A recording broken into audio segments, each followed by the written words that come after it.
record. Are we recording? There we go. We're recording now. Okay, it's Tuesday. All right. What we're going to start on is our rules and regs. Since your textbook is for 50 states, okay, every state has different rules and regs. All right. So like if you go to a different state after you've already been licensed from here, what ends up happening is they may let you take either part of the exam or half the exam or just a written exam. Just depends on what they want. They may even have you do more, rules and regs in a school. I don't know. It just depends on what they decide to tell you. But anyways, because they're different, we have to give them to you separately from your textbook because they're not the same for every state. Does that make sense? So there's a whole program now that they give to us to give to you. And it takes like a day and a half to actually get through it. All right. But in the meantime, this is your rules and regs. So if you have any questions that are going to be on the board that refers to the rules and regs, it's going to refer back to this sheet that we're doing. And then a little program that's done together when you get closer to the end of your program. Okay. It may even be sooner than you think because I've got one graduate in here. So I might have to get it done with her. So you might get it a little earlier. But if you notice, there's quite a few questions on here. There's 40. So if you don't understand any of them as I go through them, okay, ask questions now, okay? Because I don't want you to lose this piece of paper. This is going to be for your board, okay? So there isn't a test on this per se.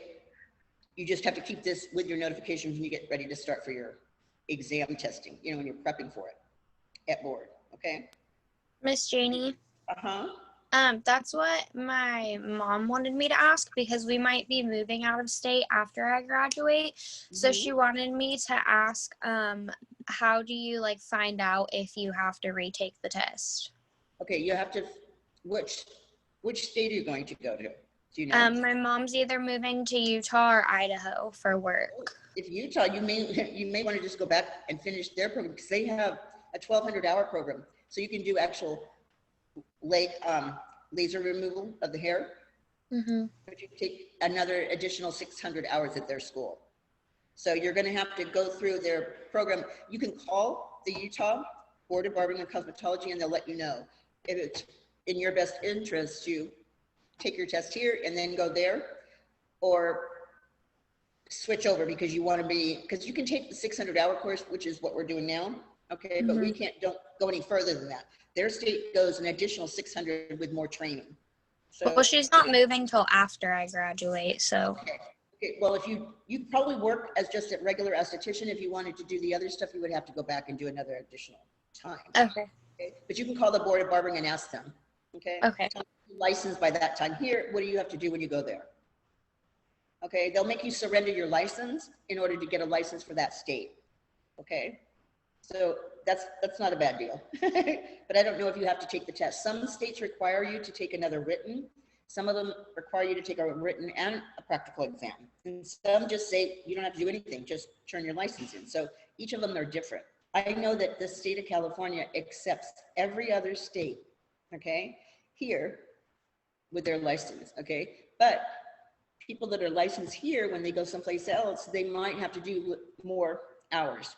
Okay, depending on the state, because some of them want, a little bit more than that and some less. Vermont, I think it's the V one. I don't know if it's Virginia or Vermont. I can't remember which one. But one of those requires you don't have to have a license to work as an esthetician. Okay, there's only one state. I think it's Connecticut because I think I looked it up and it was. Okay. I thought it was a Vermont or one of the V's, but I'm not sure. Okay, but that's good. If you want to work there, I'd still rather have a license so I know what I'm doing. All right, so we're going to fill these in. Okay, so I can give you the answers and you can put them on your sheet. Okay. So the first one was kind of easy because we did it kind of on Saturday. It says, where are the health and safety rules to be posted in the salon? And they need to be posted in the reception area so clients can see it. Okay.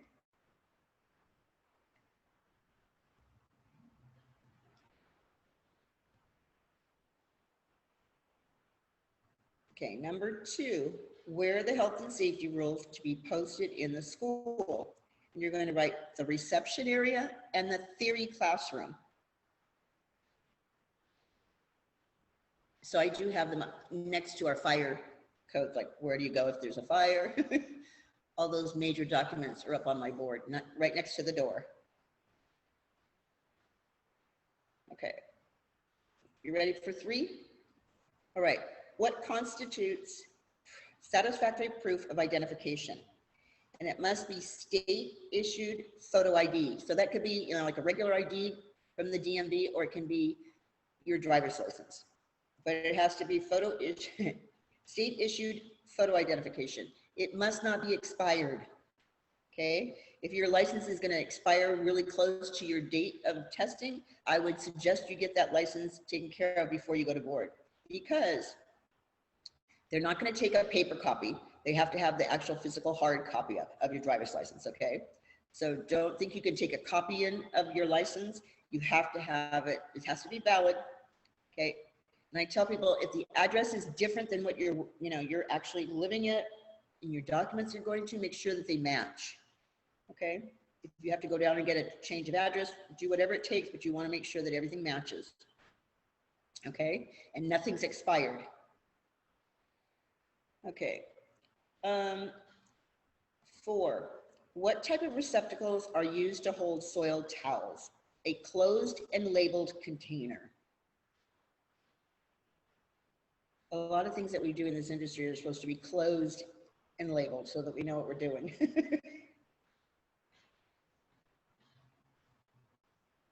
Okay. 5, closed cabinets are used to hold what type of towels? Clean towels. Okay. Our next one is 6. Each disinfectant container must contain how much solution? Enough for total immersion. So it has to be totally covered in the liquid. Enough for total immersion. Just take the sound off. There we go. Okay. Everybody get that in there? Okay. 7, disinfectant solution must be available for use when? At all times. Okay, it must be made at all times.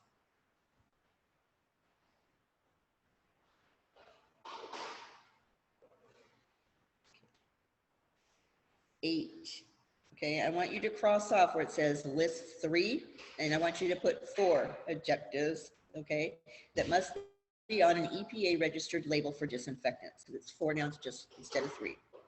So it's going to be bacteria. It's got to kill bacteria, fungus, germs, and viruses. So bacteria, fungus, germs, and viruses.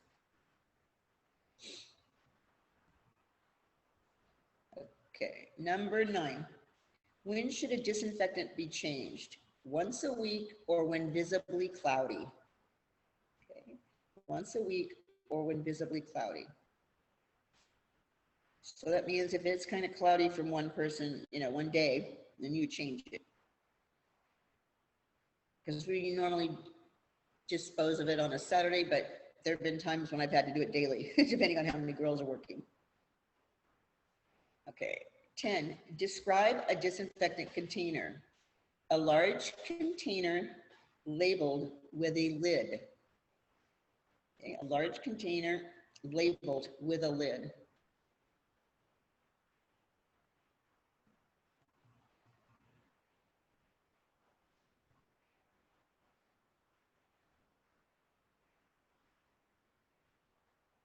Okay. 11, where are disinfectant implements stored? In a labeled closed container. So your closed container, when it's got clean implements in it, you're going to put clean implements, or you're going to have new implements on there. Okay, those are the 2 things that you can have. Clean or new implements.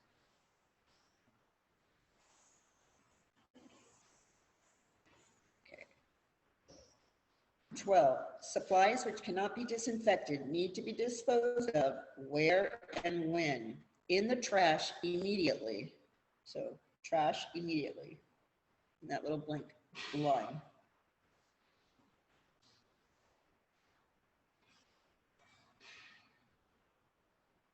13, can implements be carried in your pocket or clipped to your sleeve? Absolutely not. No, they cannot. So that means your tweezers can't go in your pocket. 14, describe a professional appearance or attire. Clean, must be clean.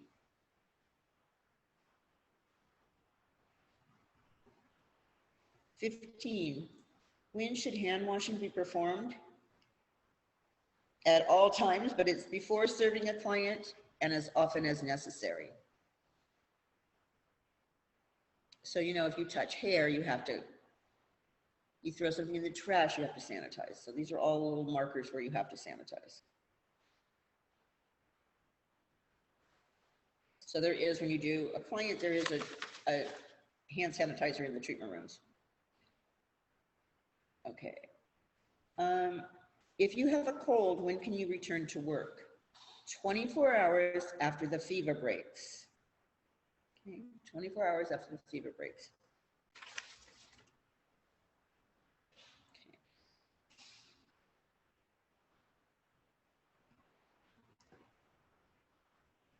17, when is it safe to return to work if you have strep throat? 24 hours after treatment begins. 24 hours after treatment begins.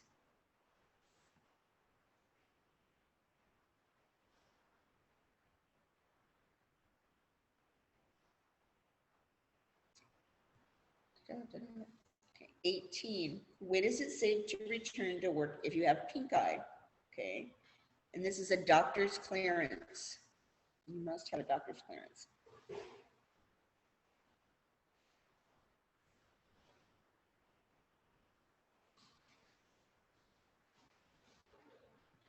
Okay.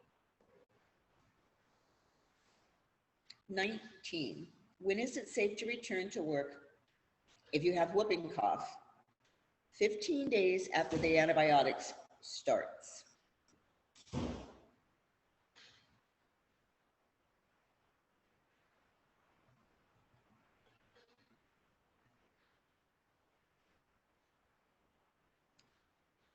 Okay, 20, when is it safe to return to work if you have chickenpox? When scabs appear or 6 days after onset, like 6 days after it started.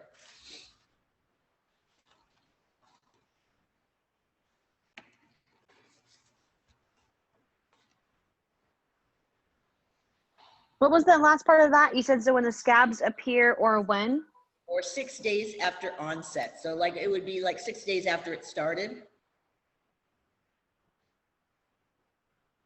Because by that time you're not, you know, contagious anymore.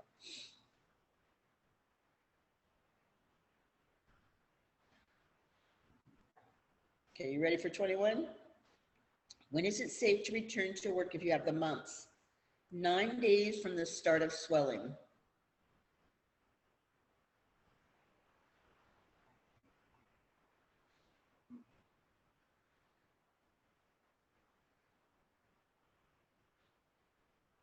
Okay. 22, when is it safe to return to work if you have impetigo? Okay, and that's 24 hours after treatment begins. 24 hours after treatment begins. Miss Jeannie, what is that? Impetigo? Yeah. It actually is like a crusty, itchy kind of swelling thing. Kids get it from being out in the dirt because it's a fungus. Ooh. But Okay. it's because they're like transferring, you know, if they're out there with the dirt, believe it or not, it gets transferred that way. So the dirt gets onto their face and then they transfer it to each other. Yeah, it's kind of nasty. But it's not, you know, it's easy to cure, so it's not a big deal. It just doesn't look very pretty. 23, where do you place soiled towels? In a closed receptacle that's labeled.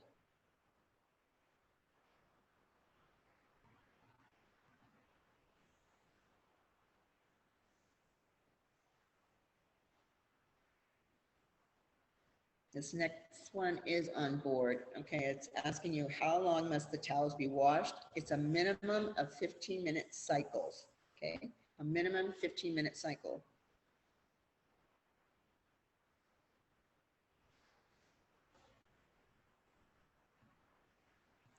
And it's so funny, but I don't know if you guys know this because I just found this out recently, like within the last 2 years. Because I was always thinking that bleach goes in with hot water, but bleach goes in cold water. Okay, in order for it to work properly, it must be in cold water. Do you know that? Because what ends up happening is they turn yellow after a while. So by using the cold water, they don't turn yellow, and it makes the bleach work. We had some scientists come here one time and started to tell us about our chemicals and telling us how we were supposed to do our laundry. I was like, wow, I didn't know that. I did not know that. I didn't either, because I always thought that it worked with hot water, considering you wash your whites in hot water. Uh-huh. And now I know why they turn yellow is for that reason. Yeah, and you know what? You know what that OxyClean? Okay, that Yeah. OxyClean has peroxide in it.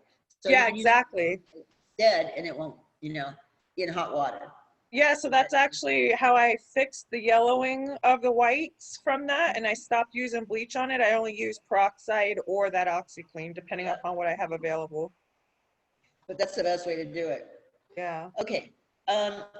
So at what temperature should the towels be laundered? And it's 140 degrees in the dryer.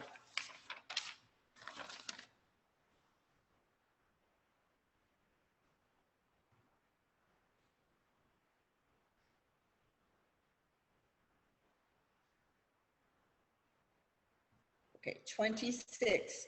Powders are to be kept in what type of container? Shaker container that's labeled.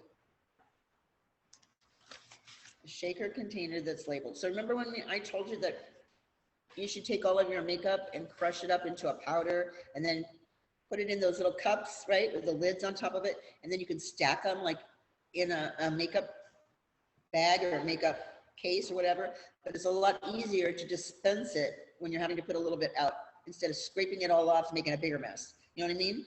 So if you actually do all of your makeup, crush it up, okay, so it's like a fine powder, and then put them in the containers actually stack. So like one lid goes on, and then there's another one that goes on top of it, and it screws on, and so they're like a stack of them. It's kind of cool. Okay, liquids, 27. Liquids are to be kept in what type of container? A labeled container. Everything must be labeled. You don't want to open a peach jar and find things in there. So it doesn't matter what kind of tops they have, whether it's flip or push or whatever, just as long as it's labeled? Yes. Okay. Thank you. Okay. Uh-huh. All right, 29. All right. Pencil cosmetics are to be sharpened before each use. Remember me telling about that sharpen before and after each use?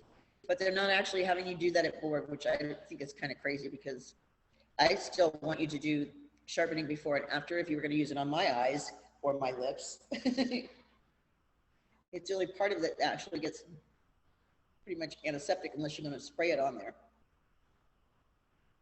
Okay.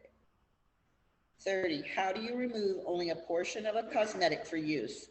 A spatula. Here you go. I don't want the arrow.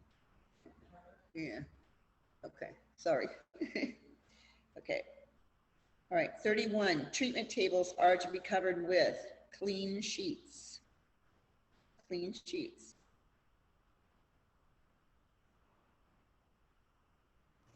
Miss Janie, what was number 28? Labels. Okay. All bottles shall have labels on them to disclose contents. I'm sorry. I kind of skipped that one, huh? It happens. My old eyes. Okay. Hey, can you Huh? repeat number 30, please? Yes. Okay. How do you remove only a portion of the cosmetic for use? And it's a spatula. Thank you. Okay, we have these little plastic spatulas, kind of like you can scrape off the powder or the makeup. Or you can use the little spatulas we use for like waxing sticks and stuff like that. Okay. 32. Skin removal techniques are limited to which layer of the skin? The epidermis. We cannot go down to the dermis. We can only do the epidermis. Okay. 33. What does the law say about an accumulation of garbage? It's prohibited. You can't do it. Can't save your trash.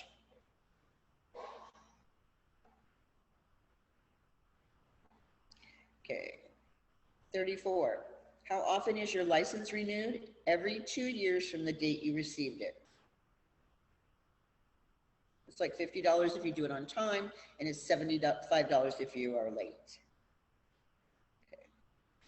35. What is the name of the governing agency for cosmetology? And it's the Board of Barbering and Cosmetology. That's who regulates us. They were the ones that are going to give you your test, and they're the ones that are going to give you your license.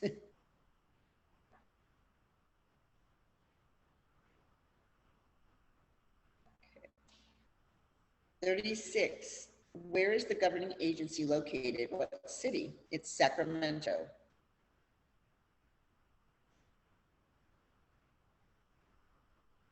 37. In what Northern California city is the testing facility located? It's in Fairfield, California.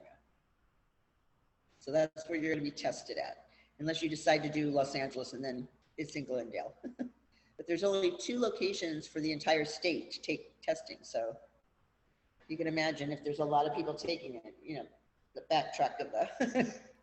Did you say it's in Inglewood in Southern California? It's in Glendale. Oh, okay. In Hollywood, but now it's in Glendale. Mm-hmm. Okay, I was like Inglewood. I'm like, I can go to Randy's after that. Right. Okay, what's the minimum passing score for the written exam for licensure? It's 75%. You must get a 75 on your practical and a 75 on your written in order to get your license.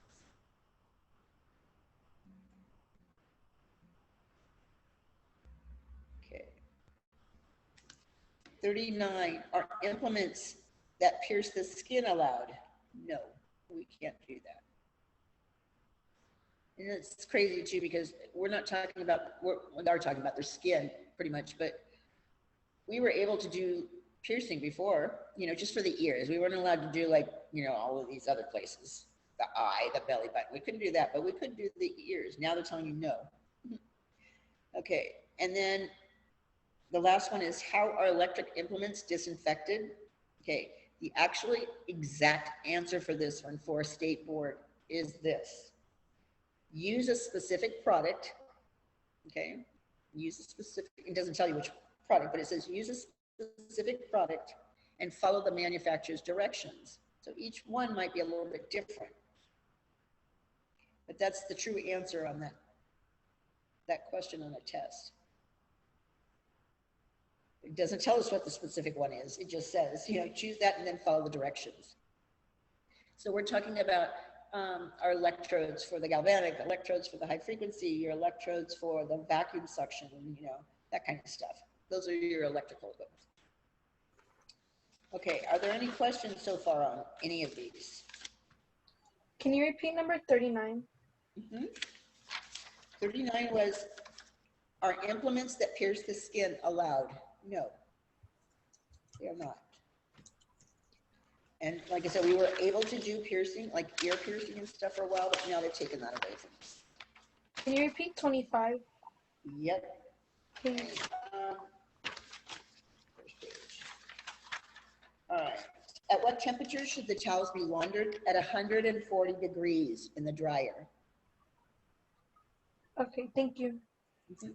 Anybody else need any of those repeated? What was number 11? Okay, 11 was, where are disinfected implements stored in a labeled closed container? Okay, thank you. That closed container and the labeling on that is supposed to say clean or new implements. That automatically knows that those have been disinfected and they're able to be used on a client. Okay, so after you use those, okay, then you would have to go back there and remove the debris if there's anything on there, scrub them with soap and water, rinse them, okay, dry them, place them in your disinfectant cloths for 10 minutes, okay, with a lid on, and then you're going to use the tongs or a gloved hand to remove it from the disinfectant. You're going to rinse it one more time, dry it, and then it goes into that stored container, okay? And at that time, it's considered clean or new is what they have to say on the outside. So we have soiled implements, and then we have, in state board, it's to be disinfected. This sounds really crazy because in the salon, you're gonna write down soiled implements, okay? But at state board, the dirty implements or whatever are now called to be disinfected. Dumb, huh? And I didn't realize it was such a big deal, but the examiner had come out here, like one of the examiners, to check the school, and it said, he actually broke it up to me and he goes, I want to show you something. And he pulls out the whole rules and regs and he said, do you see this right here? And I'm like, yeah. And I go, that's why I said to be disinfected. He goes, okay, that's for state. When they take a test, it's to be disinfected. When they're here in the school, it must be labeled soiled implements, okay? And then the clean one should have been clean or new, okay? So that they don't get dirty. And they stay inside of a closed container, okay? Just so that you know. I didn't know that. I just thought it was like, okay, it's not a big deal. They're like, it is a big deal. I'm like, okay, I'm following your lead. So no questions on this so far? No? Okay. All right. What do we got here? 11:30. That wasn't bad. All right. Do you want to get your books out and set up your slides for chapter 7, right? And I'm going to grab my textbook for you, okay? I'll be right back. I'm just going behind the chair here.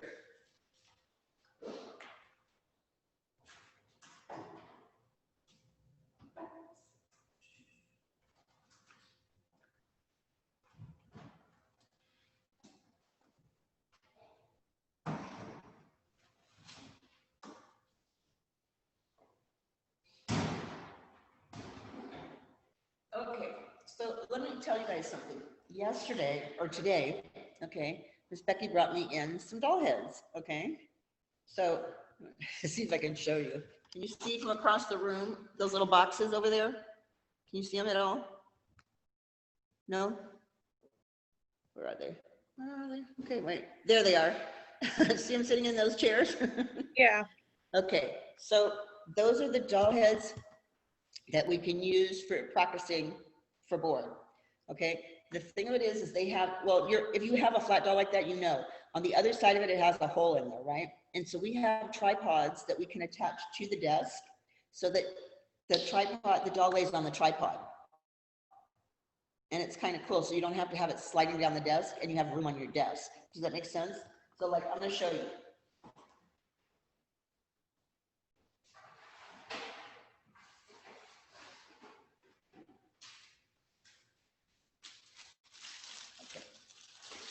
So on the back of this, you see that hole?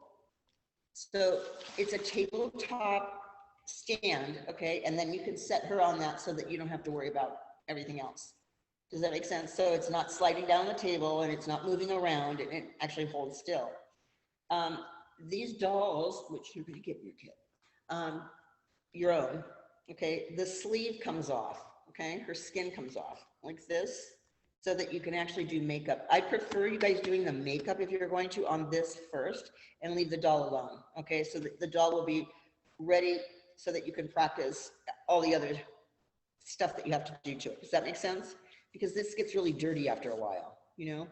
So I want you to be able to wipe them off when you use them, but do it on the sleeve, okay? This piece, it comes completely off. There was, for a while, there was 9 of these that used to come in the kit. They don't come in just but 1 now, but they had 9 of them in different colors to help you practice different skin tones. But I don't know what happened. The company just kind of decided it was going to go a little cheaper. But all right. So have you guys got your slides up on one and your notes on the other for chapter 7? Yes, no? Let me put this back.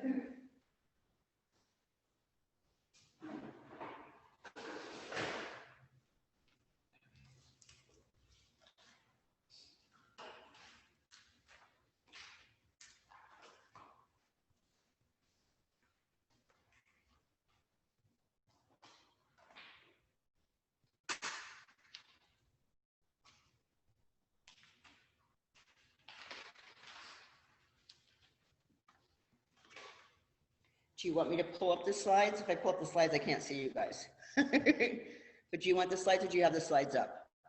I'm gonna ask each one of you. Do you have your slides up? I have mine up. Yeah. Okay. Yep.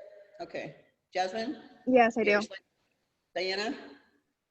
Yeah. Have you got your slides up? Okay. Do you have yours up, Megan? Mine are taking a while to load. Okay. All right. Just let me know when they're up. Catalina? Yeah, I have mine. Okay. I know it's crazy right now. Yesterday's, I don't know what they did, but there was a server down for the high schools yesterday, so they were all crazy. All right. It was, I go, that's what you get for putting everybody on at the same time. I would have, if I was ruling this whole thing, I would have said, this goes at this time, you go at this time, and on certain days, so that it wouldn't be like that, but it overloaded yesterday. And so the kids weren't on there. So we should be at 218, right? Are we still there? Okay. Right at, we've gone through the logarithmic, right? To explain that these are increased by multitudes or multiples of 10. So you just think of it, if you're going from 7 being your midpoint, being water, 7 to 8 is going to be 10 times, right? 7 to 9 is going to be 100 times. 7 to 10 is going to be 1,000. So you're actually adding a 0 to each one of those numbers as they increase. The same thing goes the opposite direction. So 7 to 6 is going to be 10. 7 to 5 is going to be 100. 7 to 4, it's going to be 1,000. 7 to 5 or 3, it's going to be 10,000. Do you see what we're doing? So they get larger on both ends. Stronger, the lower the number, and stronger, the higher the number. Okay. So we finished that. We went through pH balance and acid balance. Do you remember what the difference between the two are? Anyone?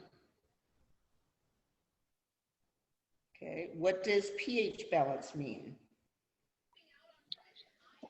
pH balance is a balance at a certain level, and acid balance is between the 4.5 and the 5.5.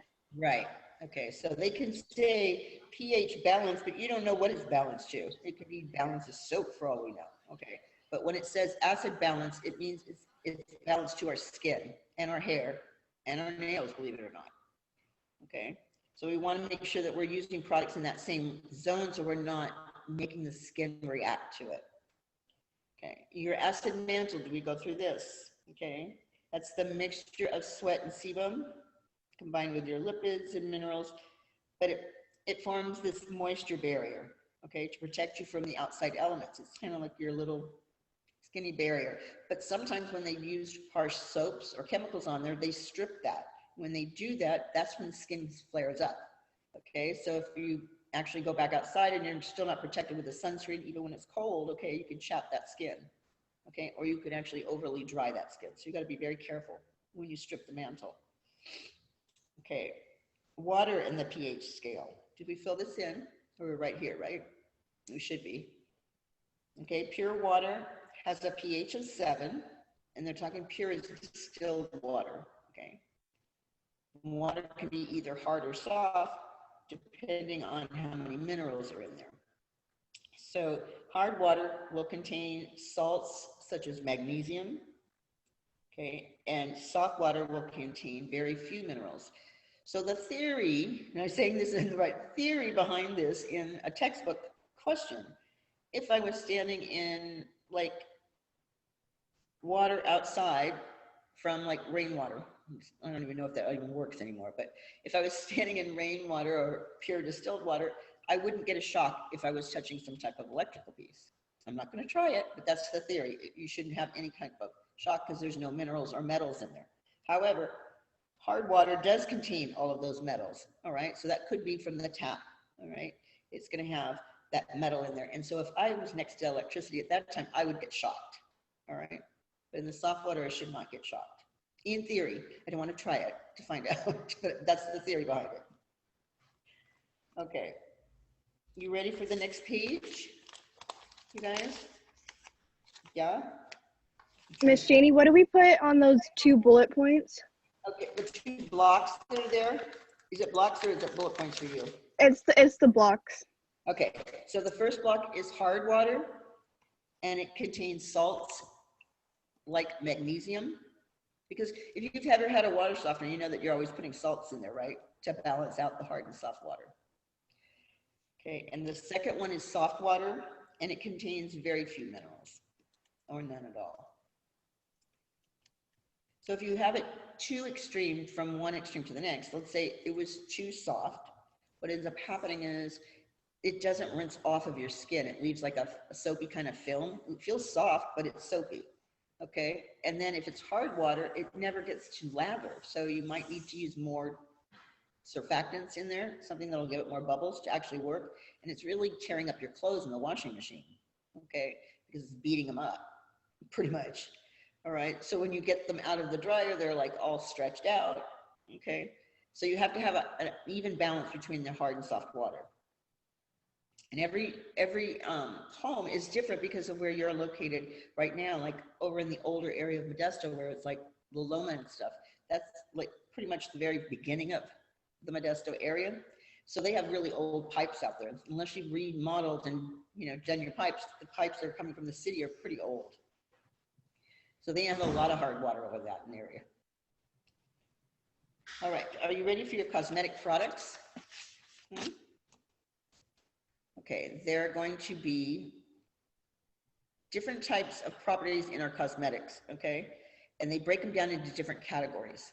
So the first one, on your number one, you're gonna write in there mixture, okay? Because we're gonna break them down as we write them, as we fill them in, but we have to go through the whole list first. Number two is gonna be a solution, okay? Number three is a suspension.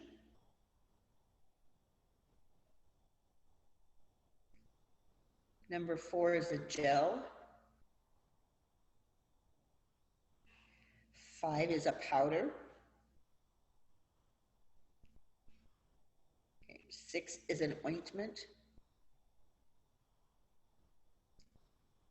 7 is a stick. 8 is an aerosol. And 9 is an emulsion.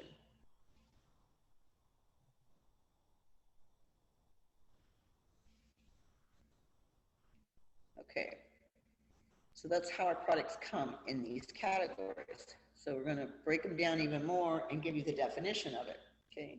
Have you guys filled this in, all of it? Most of it? Okay. All right, so a mixture is gonna be formed when 2 or more compounds are blended together physically versus chemically, okay? It does create an overall product, a new product anyways, but it still retains the separate chemical characteristics of the components before it was blended.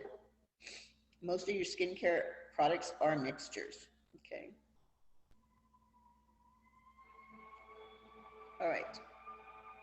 A solution is a mixture of 2 or more chemicals in which each component is evenly dispersed or distributed in the mixture to form a complete and homogeneous disbursement, meaning even blending and distribution. Okay. Basically, you're putting 2 things together and you can't separate it after that. So you should have 2 blocks right there, right? Afterwards, after the solution, right?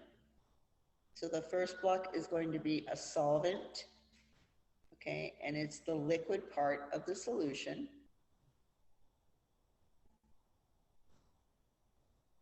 And the second block is going to be a solute, which is the solid or the dissolved part of the solution, okay? So they give you an example with a glass of Kool-Aid, okay? Your solute is going to be your powder, okay? Your solvent is going to be the water. Now the solution is known as the Kool-Aid, the drinking of the Kool-Aid, okay? Do you understand how that works? It's missing the sugar, but more or less that's what it is, okay? All right. It also gives you a saturation point, okay?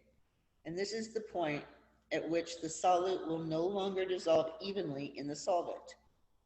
Since water is known as the universal solvent, it's capable of dissolving more substances than any other solvent, organic substances are not soluble. Okay. Am I going too fast, or have you already got this filled in there? That's what I'm trying to figure out. You said the saturation point is the point where the solid will no longer dissolve in the solvent. Yes. Mhm. Okay. Okay. Because your water is that universal solvent, right? And it's capable of dissolving a bunch of little things. Okay. The only thing that can't dissolve is an organic substance. Okay, then it goes into your miscible and immiscible solvents, all right? That's that purple, right? You got purple blocks there. The miscible are solvents that easily mix together. That's what should be right there, okay? Solvents that easily mix together. And then immiscible is going to be solvents that don't mix together. Okay. All right. You guys don't need to write any of that in. It's already done, huh? All right. Suspensions. This is an even disbursement of a solid substance in a liquid base. Okay. Think of it like liquid foundation. That would be your example. Okay. All right. In a gel, this is a product that's been formulated with a thickening agent to increase the viscosity of the product. So you can think of a transparent gel, like your special cleansing gel. Okay. It's got a little bit of a thickening agent in there so that it's easy to use. Now, powders have two definitions, so I want to make sure you understand them, okay? They're finely ground solids, evenly mixed with additional ingredients. So some powders do have talcum in them. I don't know if you're aware of what talcum actually does, okay? Talc is usually fragrance, okay? Artificial by that, all right? And it's very cakey on the skin. So if you can find something that doesn't, like has cornstarch in there instead of talc, you're in much better shape, okay? Isn't talcum powder, isn't that like cancer causing or whatever? It's a really bad chemical. It's found in baby powder, right? Yeah. Okay. And they do have, you know, that Johnson baby powder was like one of them. And it does have one that's made with cornstarch instead of talc. That's what you want. A lot of makeups that you're using for like powdered makeups that are supposed to be a dual finish, they have one set that would be talc and the other one is without the talc, okay? So you have to just, you know, figure out which one you are. The talcum one kind of leaves a chalky kind of feel to the skin, I guess you could say. Like the MAC makeup, it leaves a chalky kind of feel. Ointments. These are anhydrous, which means basically without water, okay? They're based on a mixture of oils and waxes, okay? They normally have the texture of a very thick paste. They're ideal to form a delivery of oil-soluble ingredients to a localized area on the skin. So things like pharmaceutical products, this is what they're usually considered. An ointment to me, when I keep hearing it, it's like an organic material that has medicinal properties in it. That's another definition for it. But that's basically what it means, because ointment to me sounds like a medicine, right? So if you think of the medicinal qualities in it, that's what it has. Because a lot of our products have the water in it. This one does not. Okay. You're going to turn the page to page 220 now in your study guide. Okay, we're going to go through sticks, okay? These are hard, low-level water or anhydrous products that are applied to the skin by rubbing the product directly on the desired area. This could be like lip balms, it could be deodorants, it could be, what else could it be? That's all I got. That's all I got. All right, aerosols. Okay, these are product packaged under pressure and blended with a propellant gas. Okay, you can have deodorants that are sprays, you can have shaving gels, hairsprays, all of these are all part of those aerosols. I used to have this little t-shirt when I was like 19 and it said, it has the same label that's on the outside of a pressurized can. It says, contents under pressure do not puncture or incinerate. That's what you kept on there. You don't want to pop them because they will blow up. Emulsions now. Okay, these are formed when two or more non-mixable, okay, that word immiscible, substances like oil and water are united with the help of small droplets of a binder. Okay, these are also known as gum-like substances, but they're categorized in what's known as an oil and water base or a water and oil base. All right, I want you to understand there's a test question that asks, what are we using in our industry? And it's actually oil and water, not water and oil. So the answer to that question is always going to be oil and water. Okay, oil first. Emulsions or emulsifiers, these are part of your surfactants, like your cleansing creams that we use, cleansers, gel cleansers, or even your milky creamy kind of cleanser. Okay, it has something in there so that it doesn't separate. Okay, because oil and water are not going to mix together, right? And your cleansers have a little bit of water in there. So it locks it together. And by the time you go to apply it, it does the same thing like what shampoo would do to your hair. This does it to the face. So what happens is that little bit of oil goes on to the face. Okay, you move it around. Okay, then you add a little bit of water to it, like your pre-cleanse. Okay, and it makes that milky creamy, and it literally pulls that oil off that face. Okay, do you understand that part? Okay. Viscosity. This basically means the thickness of a product. Okay. Remember all of those things I kept telling you, that ingredients that are in our cleansers and toners and moisturizers and all of that. Usually the first 5 ingredients are what the product is actually made out of. After that, it's just fillers and things to keep the products together or keep it from spoiling, preservatives, okay, or vitamins, anything like that. All right, creams and lotions, all right? The most common product types on the market are emulsions, which are used to impart emolliency and moisturization to the skin. So you have sunscreens and creams, you have moisturizing lotions, you have, actually the difference between the moisturizing or the creams and the lotions, I guess, would be the thickness or the degree of emulsivity. I'm trying to think of that word, or moisturization that's a part of with that product. So the difference between that cream would be heavier than the lotions, right? It's thicker. So it's going to have a thickener in there. Your product profiles now are going to be what we use in a treatment room, okay? So your product determinations are made based on the profile characteristics that are listed below. So these are the type of products you will have in the treatment room. You'll have a cream product, right? You think of something that's a cream. Moisturizer, sunscreen, right? You have a product that's known as a leave-on, okay? That would be maybe a serum, because you leave that on, you don't take it off, okay?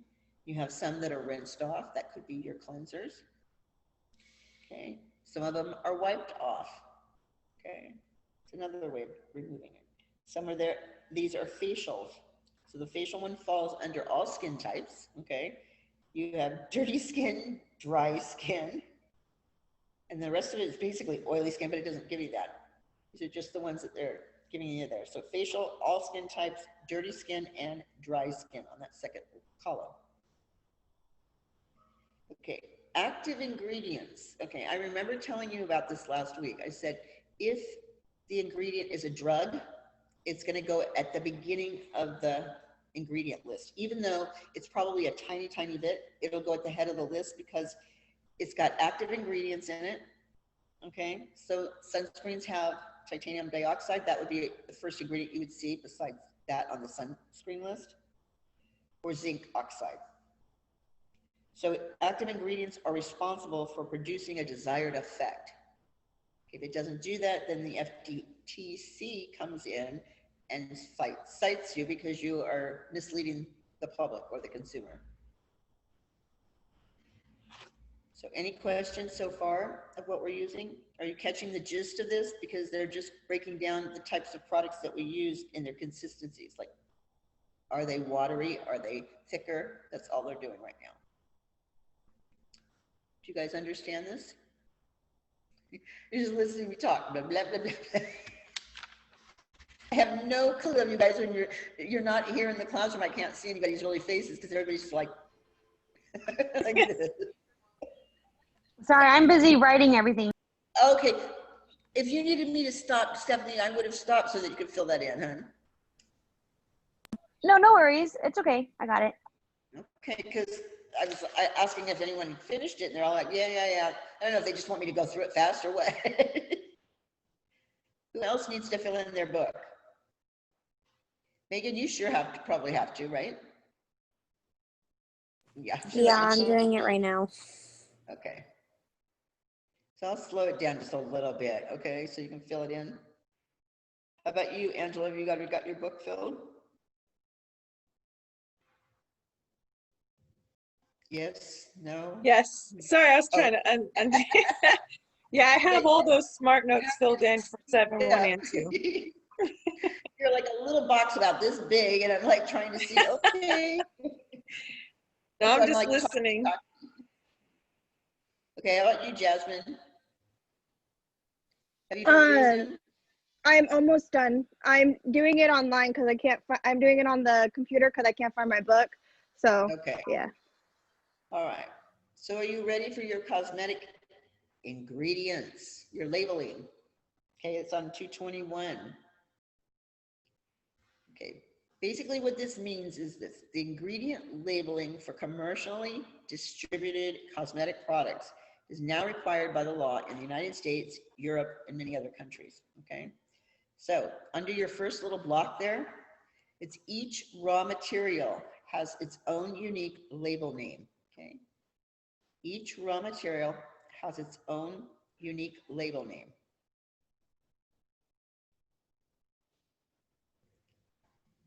Okay.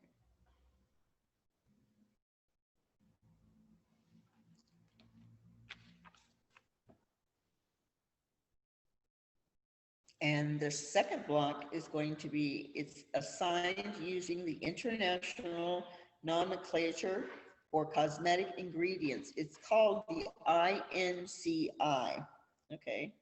And what it means is the ingredients are listed on the label in a descending order by its weight and its concentration and percentage of the total formula. Okay, so I'm gonna make sure you get all that in there, right? It's assigned by the INCI. Okay, and the ingredients are labeled, okay, in descending order by concentration of weight or as a percentage of the total formula.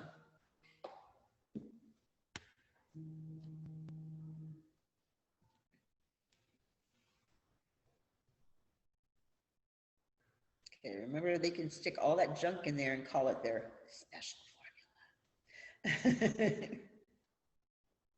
Because it's kind of funny when you read the perfume labels or even cologne labels on there, it'll tell you different oils that were used for it, right? Sometimes they'll say citrus, sometimes they'll say pear, they use all kinds of little fruits in there, or they'll use flowers, right?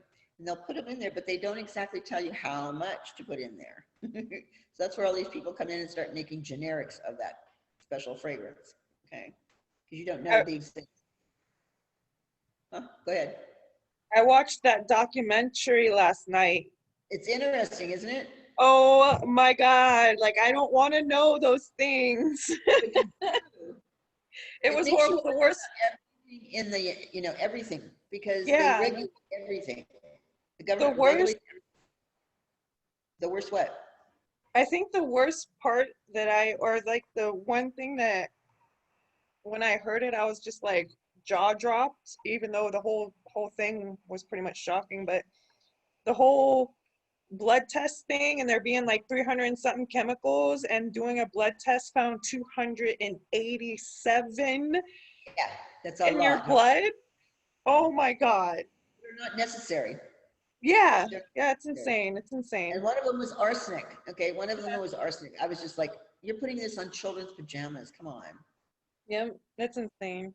It's crazy. So if they're doing that over there, do you not think that they're doing it here? Everyone always thinks, oh, the United States. Of course they are. Of course they are, because they actually have them manufacture them over there, okay, and then ship them here. So yes, they are getting done that way.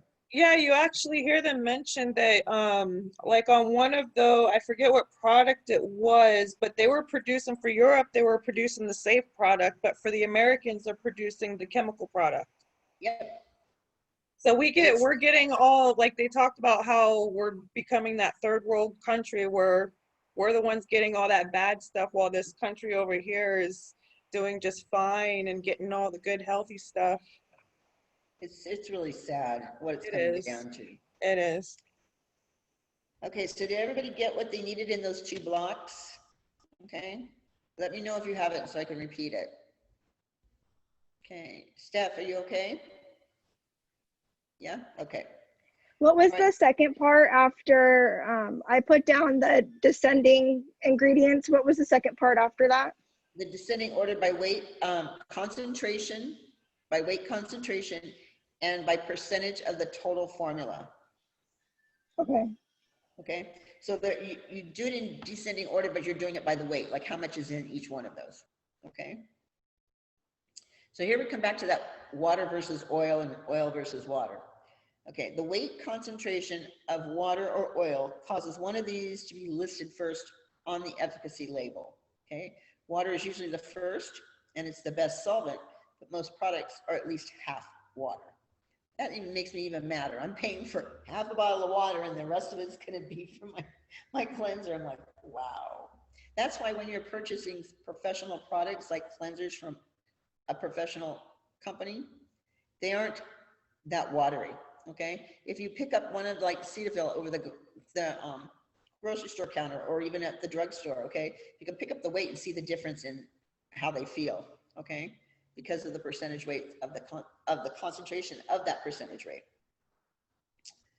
All right, humectants. Do you remember what I told you what a humectant was? Anybody? Okay, humectants attract moisture to them.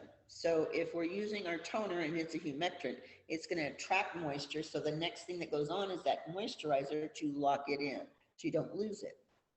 Okay.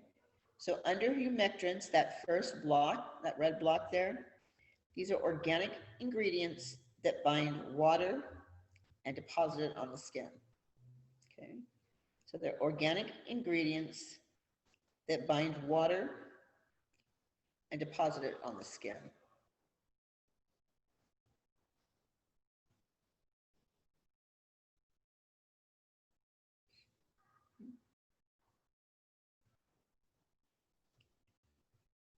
Okay, that second block, okay, you're going to write, it's normally found after the water on the ingredient list.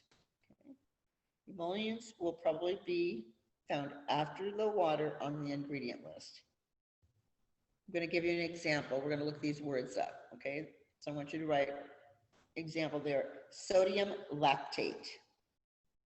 Okay, Lactate. That's your example for the second block.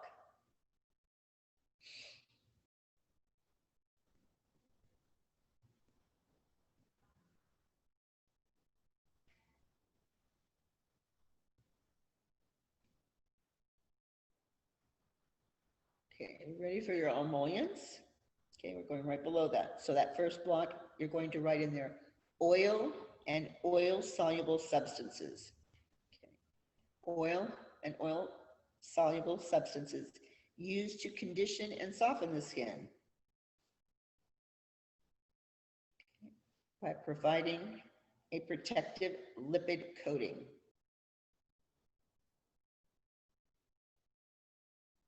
Okay, what do you think that lipid coating might be? It's like a waxy buildup. So oil and oil-soluble substances are used to condition and soften the skin by providing a protective lipid coating.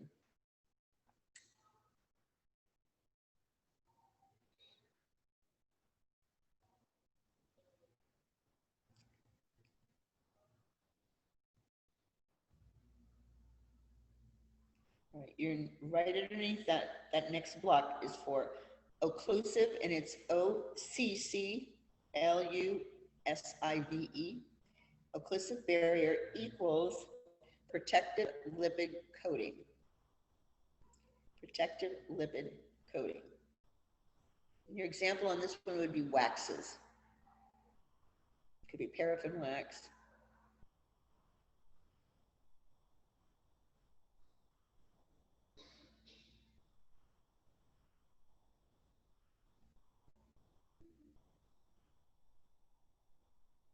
Okay. So you're ready for your fatty acids on the next column, the top, right? So your first block is going to be lubricants that come from either plant or animal sources. I didn't realize what time it was. Okay, lubricants that come from either plant or animal sources.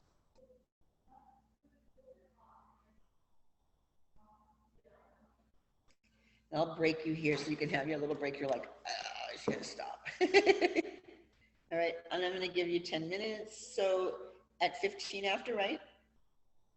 Okay, you got your 10 minutes. So 15 after 12. All righty, I'll see you back here. Okay.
You got my 2 missing feet. What?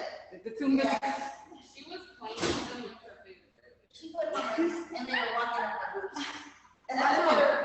I didn't know. She said she told me, but I didn't hear her. I'm counting. Miss Vicky, I had 9 and I only got 7. And I thought she said she knows when I keep track. Yeah, when I keep track, she was not talking to you. Anyway, we talking missing. One thing in the building. She's such a rat. That's like when I keep track. You know, because you look wrong and you look you're all like, What else was that? What else she did? Oh, you know, this boom star. He the same one.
Everyone's back.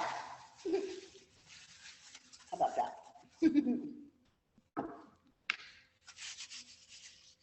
What am I missing? Catalina?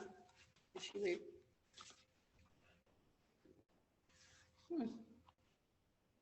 And now there were 5. No.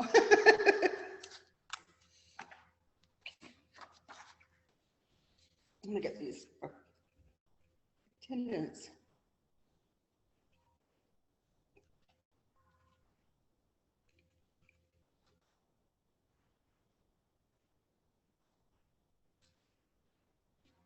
Okay.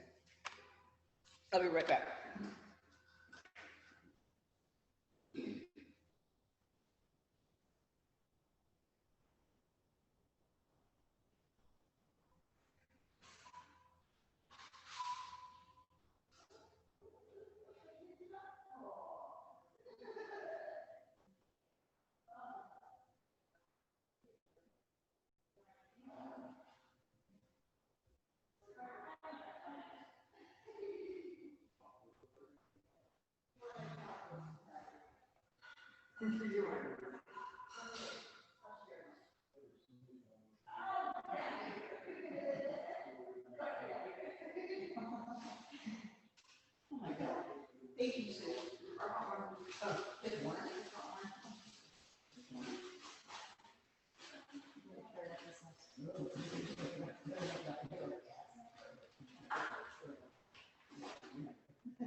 Diana.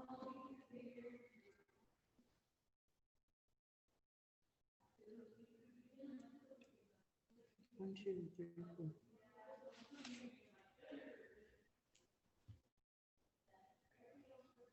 That's it? Okay. Catalina left, right? 1 hour, unless she shows up. Okay. You ready? You're like, I only got a short break, huh? All right. So fatty acids, we went through the first block, which said lubricants that come from either plant or animal sources, right? The second block, it's used in cosmetic products such as creams and lotions to keep them firm but soft and easy to apply. Okay, your fatty acids. Okay, I'm just trying to see if everybody's still there. I have Jasmine like this, and I have Diana like, trying to get some reaction from you guys. And I see Griselda's bud. All right, fatty alcohols. Remember we were talking before about alcohols being too drying, certain ones, but certain ones are not drying. Okay, certain ones are actually moisturizing alcohols. So under the first block of the fatty alcohols, these are fatty acids that have been exposed to hydrogen. Okay, fatty acids that have been exposed to hydrogen. I'm going to give you an example here in a minute. All right. And the second one, it's used to increase the thickness of cosmetic products as well as provide moisturizing properties to it. So your example on this one's going to be acetyl alcohol, and it's spelled C-E-T-Y-L, alcohol. Okay. So then we're going to talk about other common ingredients. Did you have a question, Diana? Oh, okay. Surfactants. Does anybody have an idea what a surfactant is yet? Okay.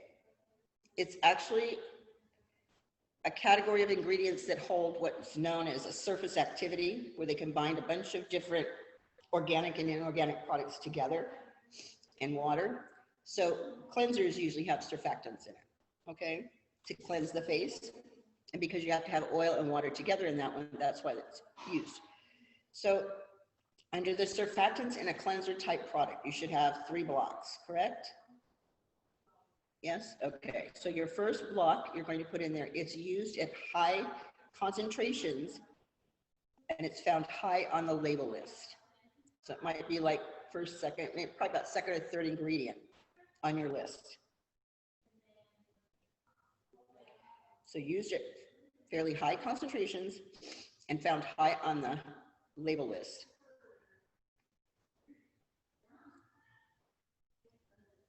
And the second block is the 2 ingredients that you will usually find there. So the first one is sodium lauryl sulfate. So it's SODIUM, new word, LAURYL, and then sulfate. The other one is ammonium lauryl sulfate. Those are the most commonly used surfactants in your cleansers. So if you actually go and look to whatever cleanser you're using now, you might find one of those ingredients in there. Okay. What type of cleansers are you using now? Because you don't have your Dermalogica yet. So what are you using at home? Oh, Jasmine, you probably have Dermalogica at home. Anybody else have Dermalogica at home? I use Clinique.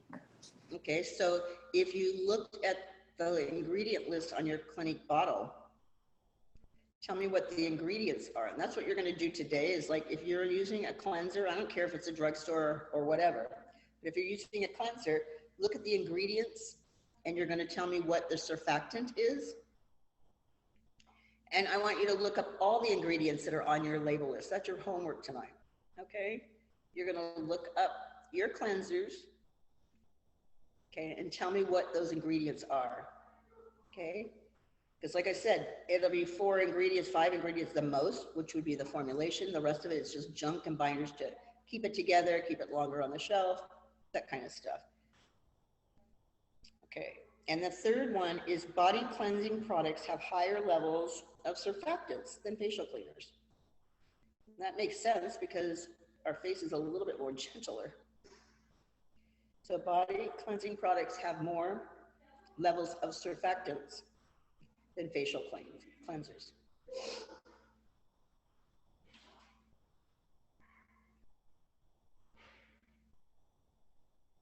Okay, then they go into surfactants that are used to create emulsions.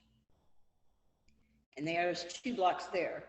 The first block is they're used at lower concentrations and they're found at the midpoint or below on the label list. Okay. So the surfactants that are used to create emulsions, they're used at lower concentrations, found at the midpoint or below on the label list. And I'm going to give you some examples. That's going to be your second block. And you're going to have stearic acid, and that is spelled STEARIC, acid. Then you have cetyl phosphate, so it's CETYLPHOSPHATE. And the last one is beeswax. These are the most commonly used surfactants in your emulsions. Okay, so you have stearic acid, cetyl phosphate, and beeswax.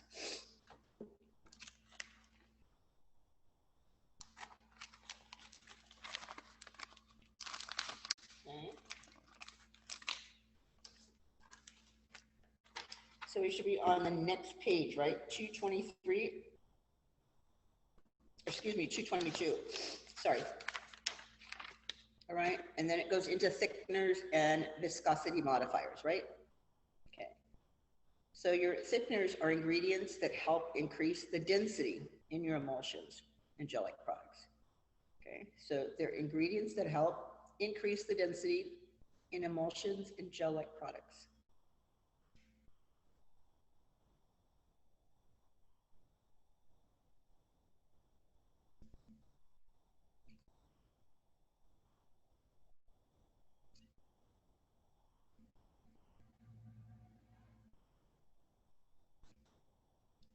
And then you have viscosity modifiers. Okay, these allow for the suspension of small particle solids in the base by creating a supporting structure to prevent the settling of the suspended solids. So sometimes when you've got a product up at the front, like I know there's one that's used, like foundations actually used like that, okay? If you let it sit on the shelf, it separates, correct? So basically that's what they call it, suspension, because it doesn't stay together. So you have to shake it before you use it, correct? Okay, so what happens is instead of it separating now, okay, so this would probably be in an Acme one, which is water-based, okay? It has something in there to prevent it from suspending, like breaking up and settling at the bottom. Okay, so instead of letting it settle, it keeps it together. So it allows for the suspension of the small particle solids in the base by creating a supporting structure to prevent them from settling of the suspended solids. All right, it keeps them together. Your botanicals now are your water-based oils, right? You have one that's going to be in your kit called the Calming Botanical, right? So you should have 3 boxes for that one. Is that right? In your workbook? Okay, your first block, it's a general classification for a wide variety of natural or naturally derived ingredients. That's all it is, okay? Because these are like essential oils, but they're water-based, meaning they break down in water. That's why you can use them to cleanse the face if you wanted to. You could put it in your toner, you could put it in your mask, you could put it in your exfoliator, any of those things. Okay, so the second one is going to give you the benefits of what they do. So they're going to include anti-inflammatory. Okay, they can have antibacterial qualities in there, anti-irritants, so it calms the skin down, or antioxidants. Okay. So benefits of your botanicals include anti-inflammatory, antibacterial, anti-irritant, and antioxidant.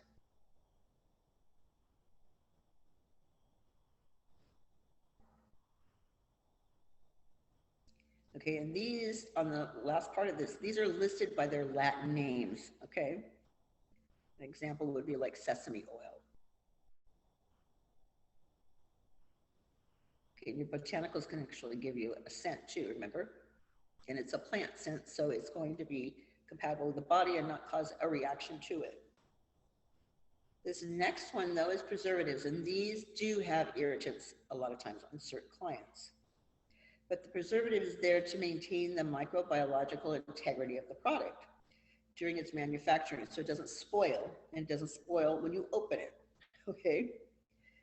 So it handles the storage and usage by the customer. Most products on the market will contain a combination of 2 or more preservatives. Okay, products with less than 1% preservative have a very short shelf life. A lot of times products that have vitamins in there, like we're going to talk about vitamin C, okay? Once the bottle's open, it may have only about a 60-day shelf life, okay? Unless if you touch the container, okay? So we always tell you, even on your home care products, that you want to make sure that you're using a spatula and you're not double dipping in there because it's your, your own face. I get that, but you break down whatever's on your hand. I don't care how clean it is. You're going to break it down by putting whatever's on your hand inside that jar, and it's going to start to break it down. So if it only has a 60-day shelf life to begin with, you just cut that down even more. Okay, vitamins don't stay stable for very long in skincare products. All right, they have chelating agents now, and these are the ingredients that are used to enhance the use or the effectiveness of that preservative, okay? So you're gonna have preservatives, and that second one that they were talking about, where you have 2 of them, could be the chelating agent, okay? And then you have coloring additives, okay, or agents. These are added to the products in order to enhance the appearance with color. Okay, it's not usually used in skincare products because they have a tendency to cause an allergic reaction, but they can be put in cheaper ones, probably at the drugstore.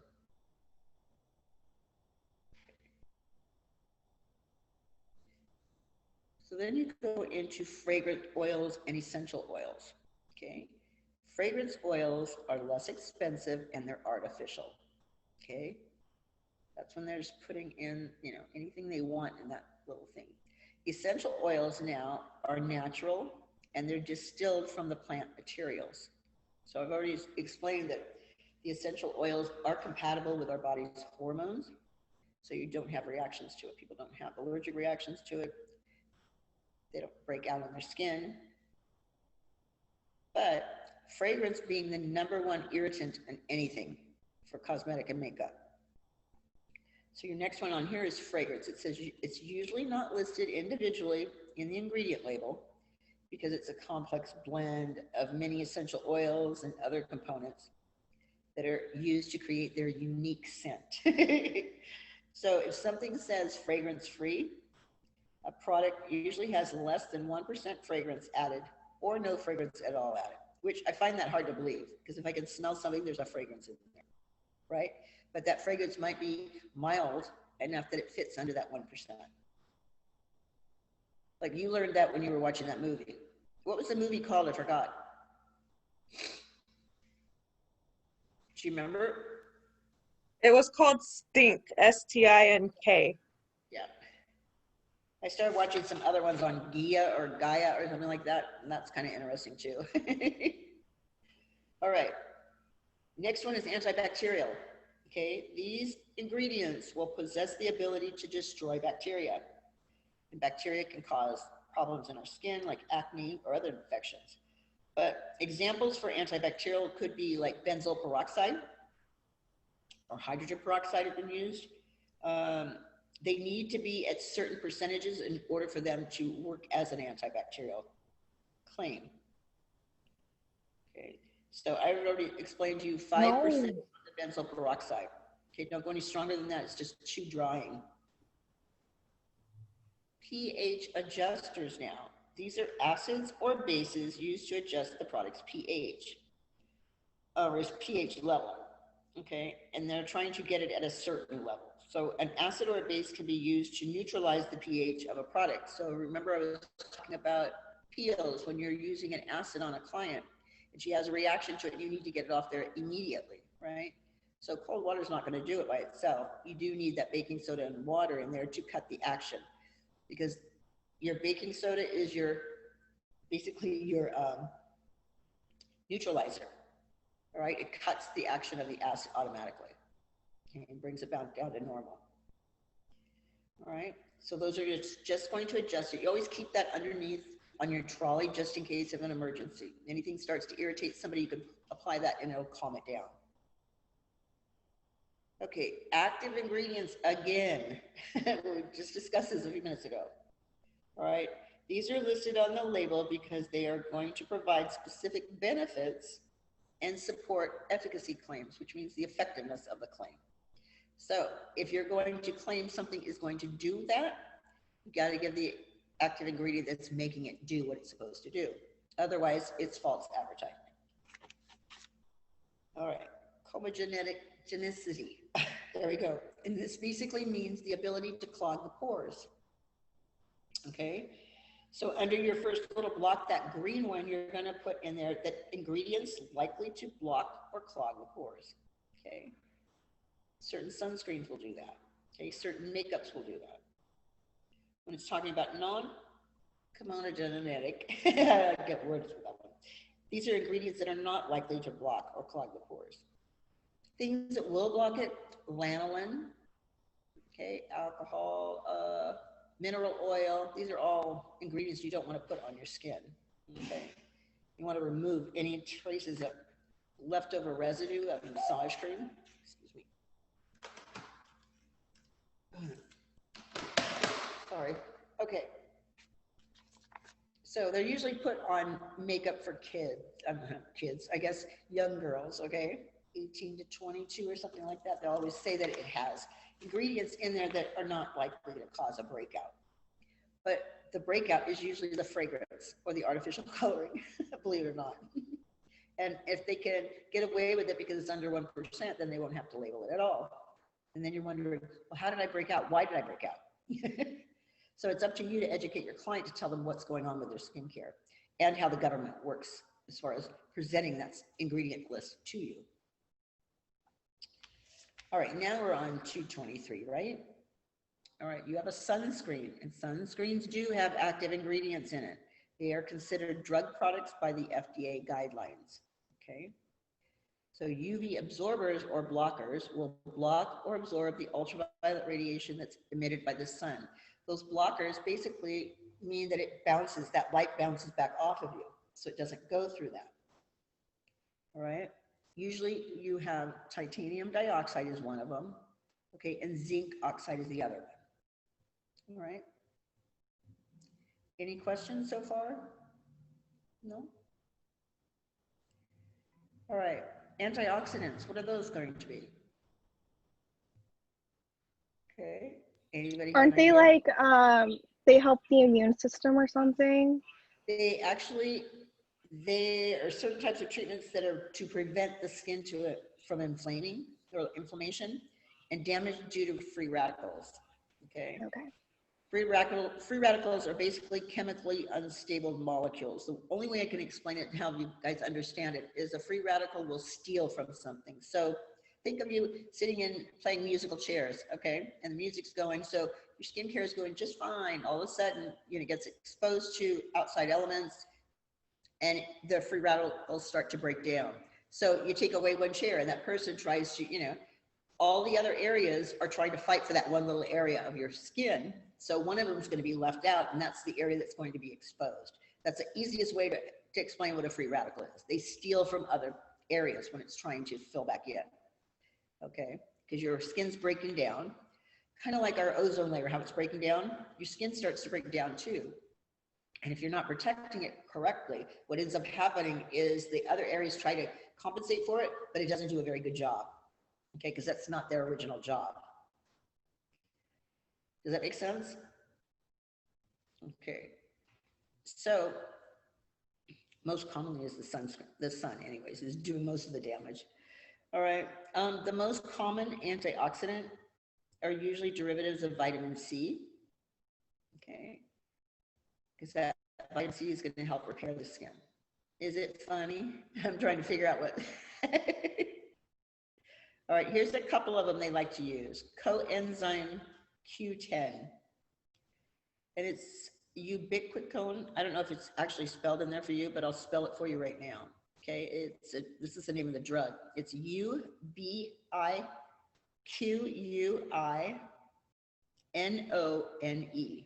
Okay, and this is naturally occurring in our human cells, but what it does on the first block, it aids in the production of your cellular activity.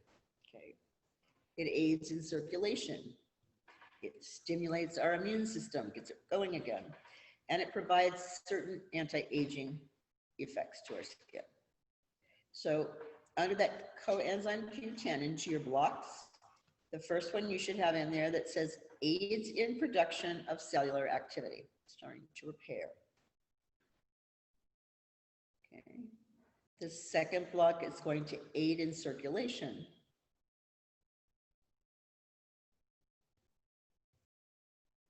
The next one is going to stimulate the immune system.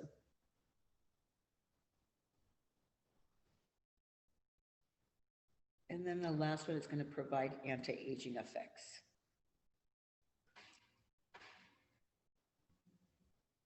So your next part of this is the silicones. The silicones are found in your primers, right? They're usually free of contaminants, okay, but they will allow oxygen molecules to penetrate and keep that water inside, lock it in.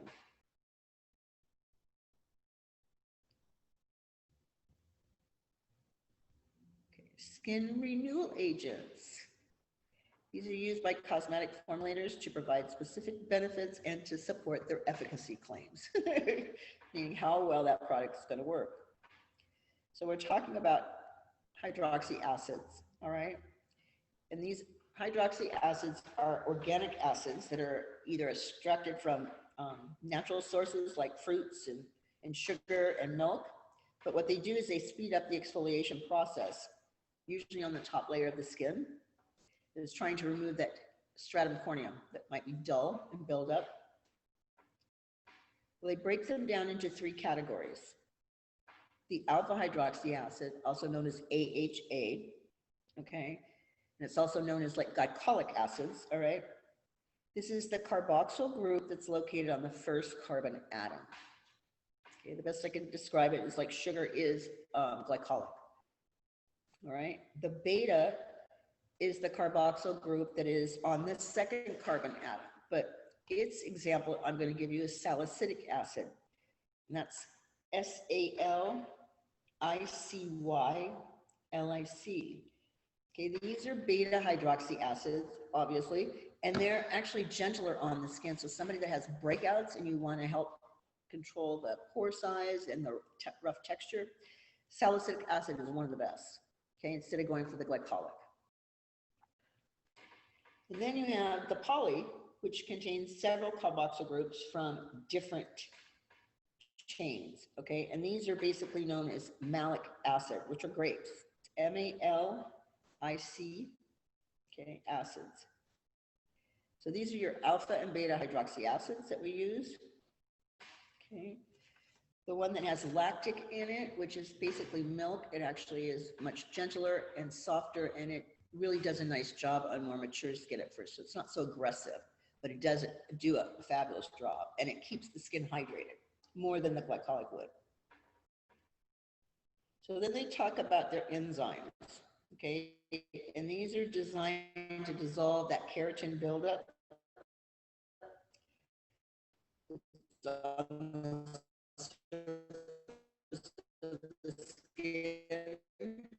These are ingredients known, okay? Pineapple's another one, okay, that works for your enzymes.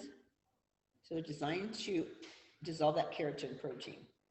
Kinetin is an essential growth factor that prevents premature aging. It's also believed to be partially reverse the clinical signs of aging, but it's a very slower process, but it actually gets the job done. Remember, all of this right here that we're talking about actually speeds up exfoliation process, which does what to the skin? It wakes up that collagen and elastin up there, and it starts to promote back into the skin, like waking it up, say, hey, let's get together and start showing this new skin. Because it takes a little bit of damage to actually show the improvement on the skin. That's basically what it's doing.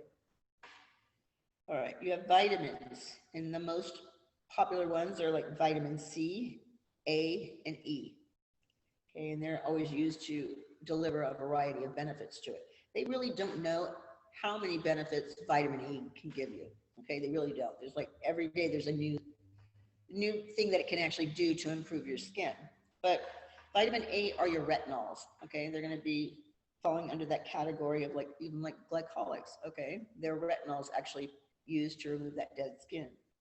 Okay, vitamin C, okay, impairs, or it starts to repair the damage that's done to it. When we do that little bit of damage to make the hair look healthier, that vitamin C goes in and repairs it.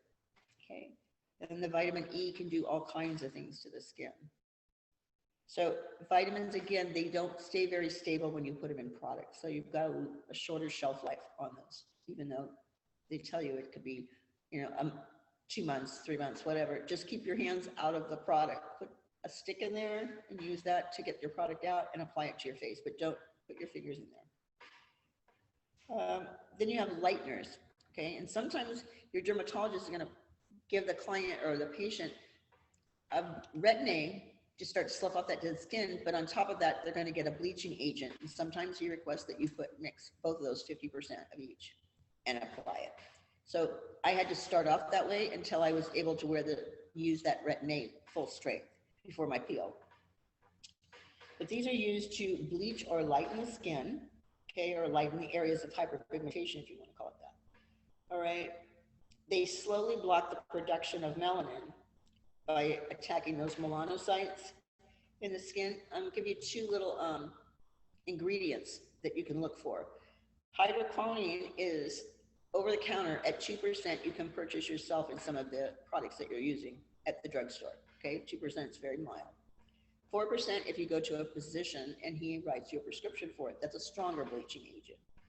All right, and then another one that's very slow acting, but it does help. It's a very mild product, so it's just gonna do it over a longer period of time, excuse me. And it's called kojic acid, and it's KOJIC. Okay, so it's slower acting, where the retinols are going to be the real quick acting ones. Any questions so far? I'm like, and you're like, you can't remember all this stuff, right? Yeah, I have to stop, even though we're really close to the end. I've got to stop it right here. We'll finish this tomorrow, but you will have this test, remember, on Thursday, right? Thursday, because we went through the test questions already. Okay, Jasmine, I asked Stephanie if she would give you the answers to the test. What we're doing, and Megan, were you here when I went through the test questions? I can't remember. Okay, if you weren't, were you? I don't think so. You don't think so? Okay, Stephanie, can you send one to Megan too for me, please? Okay, they're going to send you the list of the answers to the test. So normally what I will do is go through the test question once and give you the answer. What you're going to do is write out the definition of those words. Now, a couple of them are like what they call not questions and never questions. You really can't do that. Can't do a definition on that. However, I do want you to write the definitions of these words, because when you go to board, if you don't know what these words are, you're not going to be able to pass your test, because most of your questions come from the vocab words. Okay, and that's why I said when you get the word, the answer for that, write the definition, because they can write the question any other way they want to, forwards, backwards, or whatever, and you'll still be able to get the answer right because you know what the word means. Does that make sense? Okay. So they'll send you a copy of the questions. There's 50 of them. And we'll Megan. do that. Or Megan, sorry. I mean, Yes. Megan. Sorry, I'll just yeah. need her number at the end. You can give it Okay. to me, Megan. Okay. All right. Wait until I shut this off, and then I'll let you go ahead. Okay. All right. So we're going to take the test on Thursday. Huh? I'm sorry. Okay. Any questions on what you're going to do? That's your homework tonight, guys. Okay. You're going to break down the ingredient list, okay, on your cleanser at home. Tell me what it is, what it does, okay, because you're going to find out that it does a couple of different things, and what is it used for in this particular product that you're using, okay? So we're just doing the cleanser and that's it, not like our exfoliators or anything? Okay, and we're doing... But you don't have to. You only have to do a cleanser. Okay, and then we're, it's all of the ingredients, correct? From top to bottom? Yes, from top to bottom. You'll find a bunch of junk in there. Okay, and then you're going to do the definitions of the words that I gave you for the test questions. Okay? Okay. Right. So that's what you're going to do today. Okay? All right, and I will see you tomorrow. All right? Bye, Miss Janie. Bye-bye, you guys. I'm gonna shut this off, stop the recording so I can let you two do that, okay? So let me shut it off first.